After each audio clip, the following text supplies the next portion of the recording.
What is going on, guys? SageArtz here, and today we are back for Chainsaw Man chapter 123.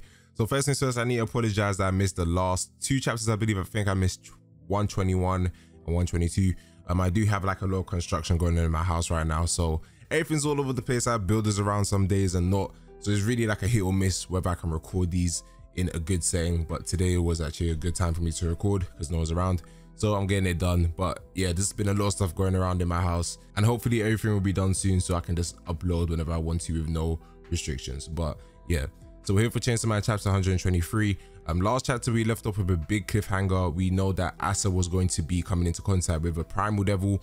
We didn't know which one it was. We obviously learned that in today's chapter, but we saw that her body was really dismembered at the end of the chapter. She was like putting all the pieces together, and Yoru was actually running away, saying that she could tell by the devil actually forming his body that this was the devil she couldn't beat. So she obviously recognized which devil this is, which primal fear devil this is, and knew that she couldn't actually defeat it whether they wanted to or not. So she decided to flee. But with that being said, let's get into this chapter. So the chapter starts off with Yoru and Asa running away from this devil that is still forming his body. And first things first, this primal fear devil says that it's being quite indecent. And I don't even want to talk about what I saw on the screen. I don't know what was coming out in between her legs, but she was right when she was saying she's being indecent, man, because I don't know what was coming out of her legs. But as she was forming her body, and we can see that she kind of resembles the doll devil in a way. That's what I was thinking anyway, until we got to reveal that she is the falling devil, and she has this whole chef attire. She says, "I'll be your chef tonight," because she's going to be cooking. And this is the one person that you shouldn't let cook. There's a lot of people in Chainsaw Man you shouldn't let cook, but if a primal devil is trying to cook up something, it's obviously not going to be good. So as Asa and Yoru are running away, she says that she's visiting at the request of a resident of hell. Now, I don't know what resident she could be talking about. If it was Chainsaw Man, I would think that, okay, they still have a hit out for Denji because they want Pojita's heart. You know, they want to claim Chainsaw Man. But I don't know necessarily why devils would want Asa and Yoru. I know they are the horseman devil of war, so in itself would probably make her a target. But maybe there's a specific devil behind the scenes that wants Asa and Yoru dead. I mean, everything would mainly point to the Death Devil, if anything, the way they've been like hyping up the Death Devil this whole arc and like giving hints here and there, would be it through Yoshida or Fami. Maybe the Death Devil is the one putting the strings here, but it doesn't change the fact that the Fallen Devil now has his sights on Asa and Yoru, and they are in big trouble. But yeah, she begins to start cooking, as she says, and she claps her hands. But we get hit with a flashback of Asa, which would have been shortly after she lost her mother in the incident with the Typhoon Devil. And with this portion of the chapter, honestly, there was no way I could have predicted it would have taken a turn like this. So we see Asa in the orphanage, and typical of her normal behavior, she's by herself. She's in a corner, she's reading a book, and we can see her with the cat she would have saved when her mom died. So the caretaker of the orphanage is saying that they need to get rid of the cat. And the reasons for it is kind of, I mean, the first reason saying that another kid was allergic made sense. But then she was kind of saying that Asa shouldn't rely on the cat because it's like she's coping through that method of just sticking towards the cat as her only companion. Whereas she's a human, so she should try and interact with other people who are humans as well, and the other orphans who would have lost their parents, because, you know, they would have a lot of stuff in common. They can understand each other's pain, so it makes sense that she would interact with them and not stick to herself. This typical stuff that you'd expect from people in an orphanage, you know, after traumatic situations, they may want to stay to themselves. They don't really want to open up. So it's very understandable why Asa's acting the way she is. But honestly, I should have realized something was going to go wrong the way the orphan caretaker was like really persisting at the fact that she should get rid of this cat. Like, I understand that she's saying, okay, play with the other orphans, like you shouldn't really stick to the cat because it ties into your traumatic situation where you lost your mother. Having it as your only friend, it's like you won't be able to move on from this situation. Like, I understand that, but this was actually just a play for something very dark to take place behind the scenes. So we obviously learned that Asa's cat's name was Cranbon. You can see him right here. He's making this really crazy face. It's like he's looking at the caretaker knowing that something crazy is going to happen. And the caretaker gives us this really awkward smile. Honestly, looking at the smile on the panel, it looked very weird. I was suspicious at this point. But we see Asa talking to one of the other orphans in the orphanage, and they say, "Asa, are you asleep?" And then Asa's like, "What?" And then the other kid says, "Where's your cat?" And Asa's like, "Why?" And then the kid says, "When we went to play in the river today, there was a cat that looks like yours at the bottom." And at this point, I was like, I don't even like cats. I'm not even gonna lie. I ain't really got no beef with animals. I've just never really been around them too much. So it's like, you know, I stay out animals' ways, they stay out my way. But I haven't really got any sort of hate towards animals. I prefer dogs over cats, but this is messed up, man. Like, why you gotta do the cat like this, bro? Like, the second that they said I saw the cat similar to yours under the river or at the bottom of the river, I just knew exactly what was going on here, man. So we see the caretaker coming out of the room, just looking absolutely menacing, this criminal right here.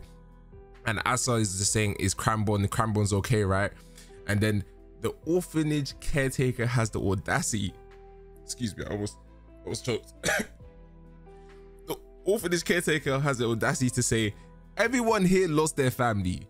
You can't be the only one with a family member. Isn't that unfair? When I tell you, like, I don't even know what to say, honestly. Still to this point of me recording this now, I don't know. This is like next level hatership. I don't know what Fujimoto's cooking, but it's not looking good, because that is just some evil stuff. Like, bro, like, it's like more and more with this understanding why Asa's the way she is. Like, it's really traumatic at this point. Like, first it was her mother, and now it's Cranborn. You're gonna do Cranborn like this?